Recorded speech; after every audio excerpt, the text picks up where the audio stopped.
Hey friends, welcome to YOGATX. My name's Savannah and today I wanted to share with you all some yoga poses or movements that could help you keep your posture upright throughout the day, whether you're sitting at a desk or driving in your car, or maybe you're just walking around a lot.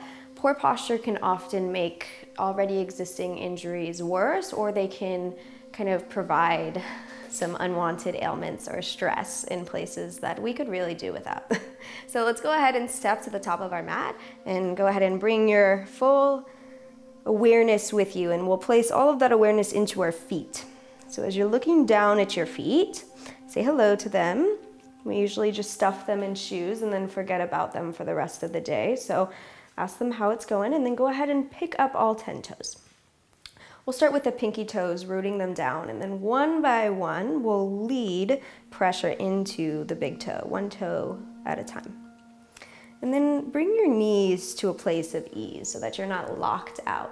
Whenever we lock our knees, it brings our lower back into a locked position. Sometimes there's a little bit more of an excess arch there when we're in this position. And when we bring a bend in our knees, our lower back can kind of find a neutral position, sitting down, finding some length.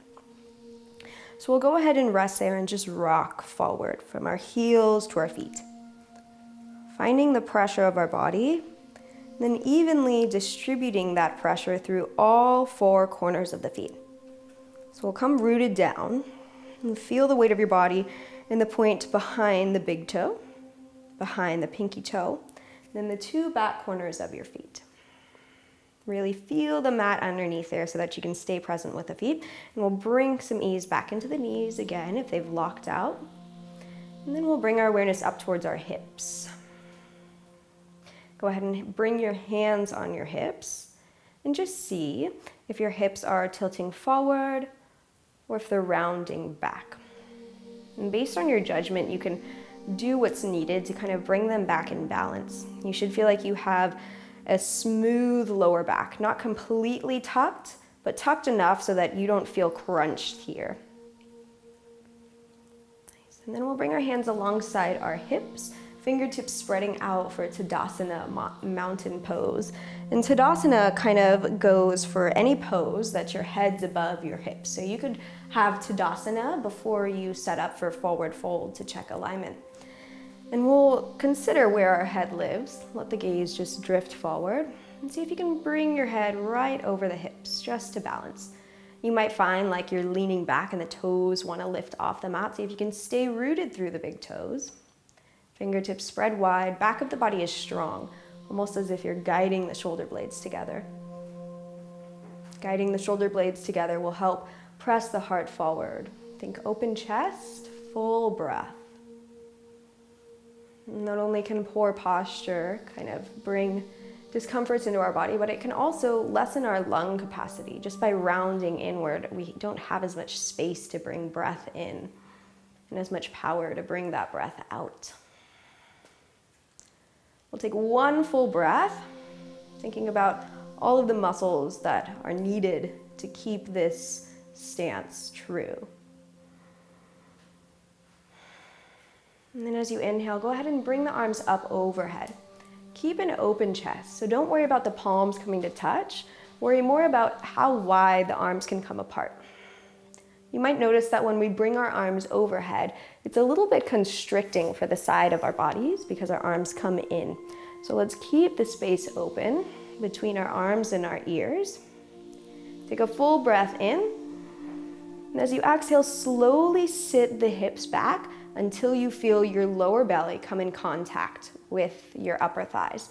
And at that point, you can start to shift the hips up for a forward fold. The arms will stay wide. Complete your breath out. And with an inhale, we'll bring the arms out wide in line with the ears, flat back, sitting the hips back first. And as you exhale, draw the belly in, bring the hands down by the hips. So instead of just folding over and using those back muscles to kind of peel ourselves up, we're going to focus on the muscles running along the spine and the core to draw us back up in correct posture. So we'll do that one more time. As you inhale, bring the arms out, open chest. As you exhale, draw the belly in, lower belly to upper thighs. Slowly shifting the hips up. Taking a breath in to reach the arms out alongside your ears. As you exhale, draw the belly in, press through the legs, drop the hands by the hips. Combining it all together, inhale. Exhale to sit back and fold. Inhale, open arms, sit back. As you exhale, hands down, straighten through the legs. Nice. We'll bring both hands to our belly. Notice any heat that's kind of building up in your body. And as you breathe in, fill your belly up with air. As you exhale, feel the belly draw back, possibly toning, and begin to sit the hips back. Lengthening the lower back down. We'll inhale it back up. As you exhale, draw the belly in. Let's take a high chair, and we'll sit here for a second, just observing our posture. We'll come back to the toes, make sure the toes are spread apart. If you can't see the toes, consider shifting the knees back a bit. And if that causes your chest to lean forward, consider lessening the bend in the knees so that you can stay lifted. So many times we get back pain from overuse of our back muscles, those big muscles, and we forget about the tiny muscles that's along our spine. So let's see if we can find those muscles. Go ahead and close the eyes. As you breathe in, fill up the belly.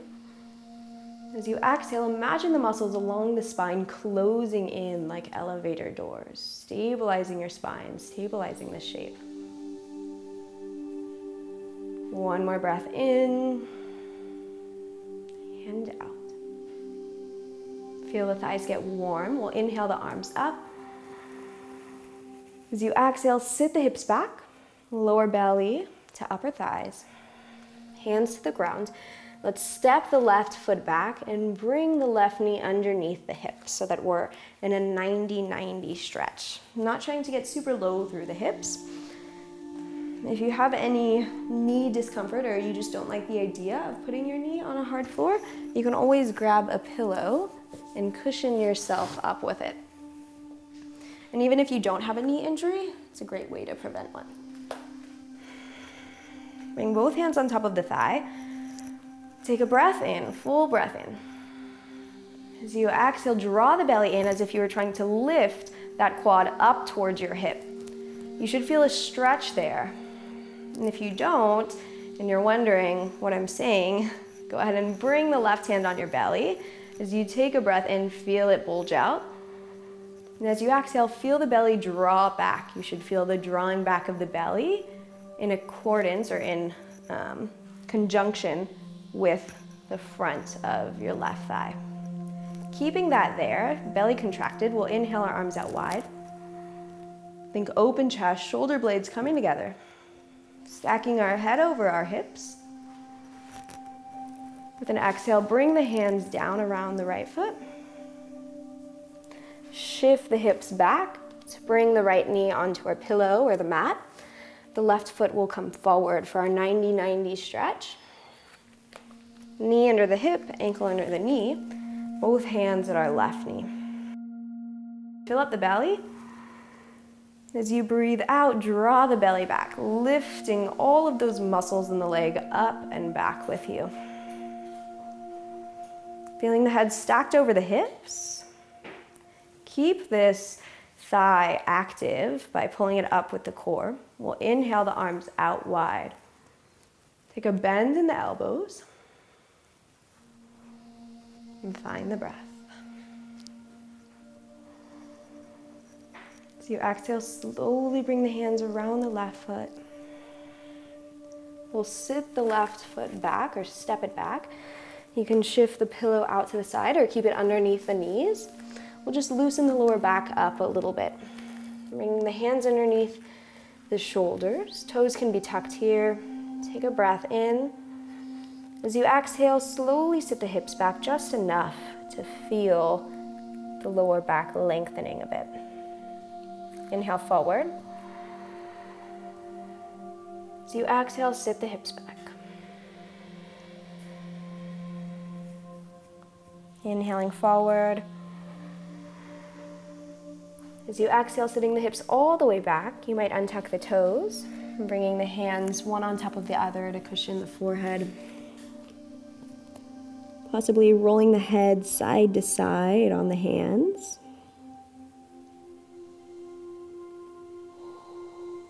And slowly pressing yourself up to seated.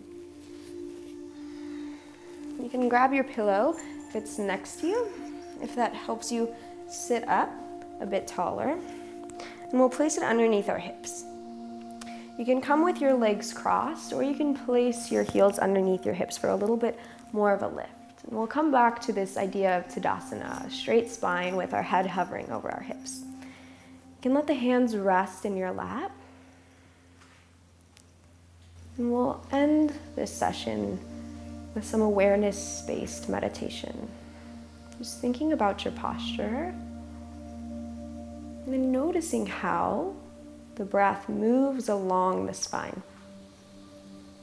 And maybe how the movement of the breath in could expand the chest upward, and the movement of the breath out, starting at the belly button, could bring some core awareness to your lower body to help support this shape. Continuing with your breath coming in and out of your nose. Feel the shoulders rolling back away from the ears. Back of the body is neutral. The breath is just flowing in and out. Feeling the spine stack as if it was a tower of dimes or pennies. If you feel your chin jutting out a bit, maybe you invite it back, encouraging the back of the neck to lengthen more.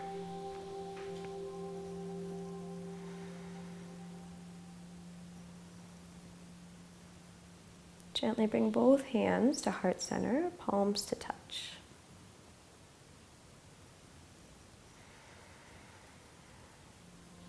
Slowly open your eyes. And know that you have the awareness needed to keep your back up and straight throughout the day. And all you need is to implement it with the breath.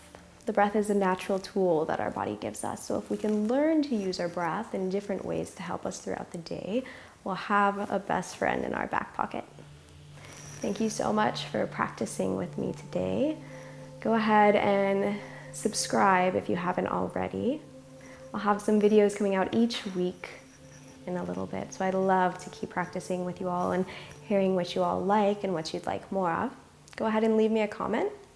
And if you'd like to continue and follow me on my personal practice, you can always catch me at Savannah on Instagram. If you'd like to follow my classes and my workshops, you can head over to Shakti Yoga Therapy. Thank you so much. I can't wait to practice with you next time. Namaste. And the inside of our right thigh. You can even scooch and you can widen the ankle. Even if you just want to bring the left heel into the left hip flexor, that works as well. From here, we're going to plant our left hand behind our left hip. Maybe it's behind the left thigh, right? It's different for everyone.